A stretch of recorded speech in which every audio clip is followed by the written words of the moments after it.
Voter మహాశైలందరికీ నమస్కారం. రేపు 13వ తారీఖున మనకి ఎన్నికలు జరుగుతున్నాయి. మన రాష్ట్రంలో అయితే శాసనసభకి అలాగే పార్లమెంట్కి ఎలక్షన్ జరుగుతున్నాయి. ఓటర్స్ అందరూ కూడా ఎవరికైతే ఓటు హక్కు ఉందో హక్కుని అందరూ ఉపయోగించుకోవాలని కోరుతున్నానండి.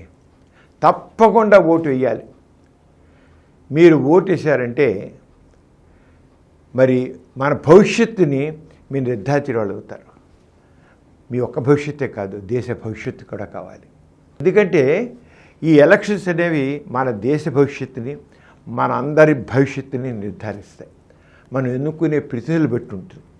అంచేత మీ భవిష్యత్తు ఎలా ఉండాలి, మీరు ఏం కోరుకుంటున్నారు, అలాగే దేశ భవిష్యత్తు ఎలా ఉండాలనుకుంటున్నారు, అది ఆలోచించండి. ఊరికినే ఈ ఓటు దేశ కా పర్వ్ అనేది చునావ్ కా పర్వ్ దేశ కా పర్వ్ అని అంటే ఏదో ఎన్నికల పండగ అంచేత దేశానికి గర్వకారణంగా మన ఎన్నికలు జరుగుతున్నాయని అలా కాదండి.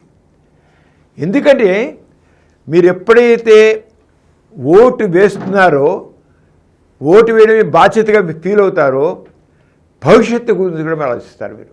అంచేత ఓటు వేయడం అంటే మన బాధ్యతని అలాగే భవిష్యత్తుని మనం గుర్తించి వేస్తున్నాం అన్నమాట. మనం అంటే మనం ఒక్క వ్యక్తిగతంగానే కాదు, దేశ భవిష్యత్తు మన గురించే కదా, దేశం గురించి కూడా ఆలోచించాలి. ఎందుకంటే దేశ అభివృద్ధి చెందితేనే మన అభివృద్ధి చెందుతాం. మన అభివృద్ధితో దేశ భవిష్యత్తు ఉంది, దేశంతో పాటు మన అభివృద్ధి కూడా ఉంది. అందుకని మీరు ఓటు వేసేటప్పుడు ఇప్పుడు ఇన్ని రకాల పార్టీలు ఉన్నాయి. మీరు ఎవరినేయాలో మీరు బాధ్యత ఆలోచించండి. ఒక పని చేయాలంటే మీరు ఇంట్లో పని చేయాలంటే ఒక బాధ్యత ఆలోచించరా? ఓటు ఉన్న ప్రతి ఒక్కరు ఓటు వేసి తీరాలి అని అంటాను. ఎందుకంటే మన బాధ్యత. కానీ చూస్తున్నాం కదా, నిర్లిప్తత, నిర్లక్ష్యం. ఏం చేస్తుంది రే, మనకేం చేయట్లే కదా, ఓటు వేసినట్టే అయిపోయినట్టే. మన బతుకులు ఇలాగే ఉన్నాయి. ఎవడు మన బతుకులు బాగుపరిస్తే మన బతుకు మనమే బాగుపరుచుకోవాలి, ఇంకోటి చేసేది ఏముంది అని అనుకుంటున్నాం మనం. తప్పు, చాలా తప్పు. అలా కాదు. మీరందరూ ఏంటి, ఈ దేశం కోసం, ఈ ప్రజల కోసం మీరు ఉన్నారని మీ యొక్క ప్రతినిధులని మీరు తెలిసేంటే హక్కు మీకు వస్తుంది. అంచేత ఓటు వేయడం అంటే ఏదో సరదాగా ఓటు వేయడం కాదు, ఏదో పండగ, ఈ ప్రజాస్వామ్య పండగ అంచేత చేద్దాం కాదు. మన భవిష్యత్తుని గుర్తించుకున్నాం, మన బాధ్యతని గుర్తిస్తున్నాం. ఓటు వేయడం అంటే మన బాధ్యత. ఏ రకం బాధ్యత? ఈ దేశాన్ని ఎలా తీర్చిదిద్దాలి, మన భవిష్యత్తు ఎలా ఉండాలి అని బాధ్యత ఆలోచించడం. ఎందుకంటే స్పష్టంగా చెప్తుందంటే పల్లెటూళ్ళు అయితే పర్వాలా 80%, 80%, 90% కూడా ఓటేస్తున్నారు. పట్టణాలు వచ్చేటికల్లా 50%, 60% మ్యాక్సిమం. అది విశాఖపట్నం తీసుకోండి, విజయవాడ తీసుకోండి, తిరుపతి తీసుకోండి, 50%, 60%. ఏంటిది? సగం మంది ఓటర్లు ఓటు ఎక్కువ ఉండవంటే అంటే వాళ్ళ బాధ్యత మర్చిపోయినట్లే కదా, వాళ్ళ భాగస్వామ్యం కానట్లే కదా.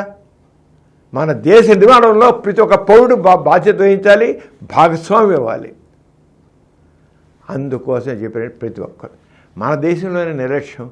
ఇదే మీరు ఇతర దేశాలు అడ్వాన్స్ కంట్రీ తీసుకున్నట్టయితే అది ఆస్ట్రేలియా, బెర్లిన్ తీసుకోండి, ఇంకోటి తీసుకోండి. ఏ దేశం తీసుకున్నా వాళ్ళకి 90-95% ఓటింగ్ జరుగుతుంది.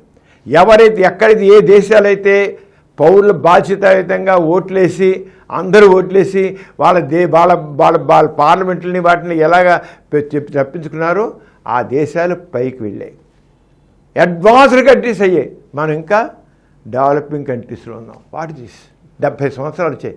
అంటే నిర్లిప్తత, నిర్లక్ష్యం. అంచేత ఈ చునావ్ కా పర్వ్ దేశ కా గర్వంగా నేను నా యొక్క దేశాన్ని చక్కగా తీర్చిదిద్దుకుంటాను, నేను పౌరుడుగా నా బాధ్యత చేస్తున్నాను అందట్లుగా వస్తుంది. అంటే బాధ్యత. మీ ఓటు ఇంట్లో కూర్చోకండి, వెళ్ళండి, మీ ఇష్టం ఓటు వేయండి.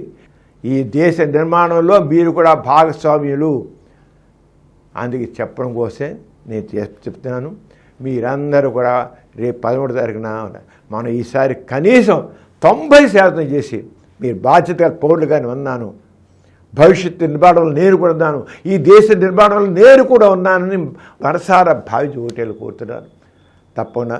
అలాగే మన ఛానల్లో చాలామంది రకరకాల విషయాలు చెప్పుకుంటూ వచ్చాం, చాలా విషయాలు.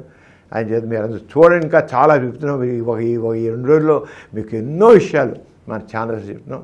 మీరు చదవండి, చూడండి, అవన్నీ వినండి, మీ బాధ్యత గుర్తించండి, తప్పకుండా ఓటు వేయండి, ఇతరుల చేత ఓటు వేయించండి. అది మా చెబుతున్నాను. మీరు వేయండి, వేయించండి. మీరు వేయలేదంటే మీ బాధ్యతని మీరు విస్మరించినట్ల లెక్క, మీరు ఫెయిల్ అయిన లెక్క దేశ భవిష్యత్తు విషయంలో. అలా చేయని గట్టి చెప్తున్నాను. తప్పకుండా మీరు అది ఓటేయాలని కోరుతూ మన దేశాన్ని భవ్యమైన దేశంగా తీర్చిదని కోరుతున్నాను. Thank you very much.